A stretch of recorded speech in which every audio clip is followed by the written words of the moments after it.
Gary Keller, author of the best-selling book, The One Thing, says that multitasking slows us down and makes us slower-witted.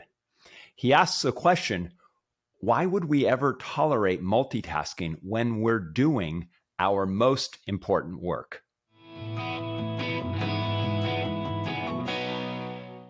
Welcome to Everyday A New Thought. I'm Thor Chalgren. I'm taking a second look at the book by Gary Keller with Jay Papasan called The One Thing. This is a Wall Street Journal #1 bestseller, and he talks obviously about finding your one thing in life.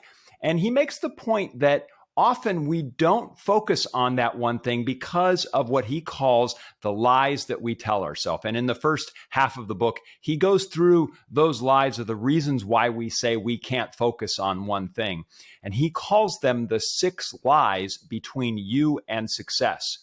In episode number 121 of my show, I talked about the 4th of these 6 lies that Keller cites, which is the lie that willpower is always on will call. And then in episode number 122, I talked about the idea that he shares that's also a lie, which is that everything matters equally. I'll drop the links for both of those episodes below. Today, I want to focus on another of one of those 6 lies that he says stands between us and success, which is that you can effectively multitask. So first, let's talk about what he defines as multitasking and what's not.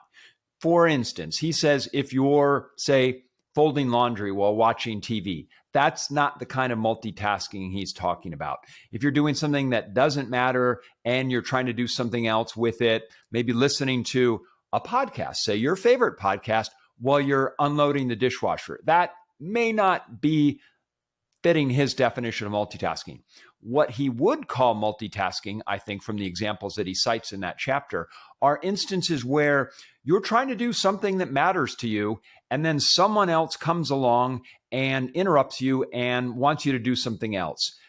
Or maybe you're trying to do 2 important things at once. Like if I was somehow trying to record this podcast episode while thinking about the email that I'm going to write to someone else. You can see where neither one of those is going to get my full attention. Keller says in the book that every time that we try and do 2 or more things at once, we're basically just dividing our focus and dumbing down all of the outcomes that we want in the process. So he shares 5 ways in the book that multitasking short circuits us. And I want to talk about those briefly here. The first way that he says that it short circuits us is he says, essentially, there's only so much brain capability to go around. So you can divide it up as much as you want, but you're going to pay a price in time and effectiveness. So if you think that you're cramming more things in to the amount of brain power you have, something's going to give. Either you're not giving it your full focus or it's going to take you longer to do. So there's only so much brain power to go around. The second way that he says that multitasking can short circuit us is that when you spend time switching from one task to another, you may not actually get back to your original task. When you go from one and you put that on hold and you go to another, you may not go back to the same level of effectiveness that you had when you were doing the first one, or you may not even get back to it at all, which, as he points out, then results in loose ends piling up. The third way that he says that multitasking can short circuit us is that when you bounce around from one activity to another, you actually lose time as your brain reorients to the new task. For instance, if you imagine you're doing task A and then you pause that, your brain actually has to wind that down, and then you have to reorient yourself to the new task. And then when you finish that one, you have to wind that down and then reorient yourself to the new one.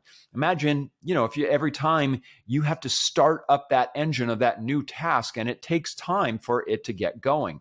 So what he says that even if it's a short amount of time, we're spending more time. In fact, he cites a statistic that researchers say that we lose 28% of the average workday because we're multitasking and it makes us more ineffective because we're wasting more time starting up and winding down all of these extra tasks. He also makes the point that people who sort of chronically multitask end up having a distorted sense of how long it actually takes to do things, which, when you think about it, it makes sense. If I say that I'm writing an email and then I am trying to multitask while doing other things, like maybe I'm going to place a call, or I'm going to send a quick text, or I'm going to respond to someone's email, I'm now looking at that task that I was doing and I go, writing that long email took me an hour to do. So now in the future, when I think about writing that kind of email, I go, well, I got to budget an hour because that's how long it takes. But in fact, because I was trying to multitask while doing that, I actually wasted a bunch of time. So now I think that things take me longer than they do.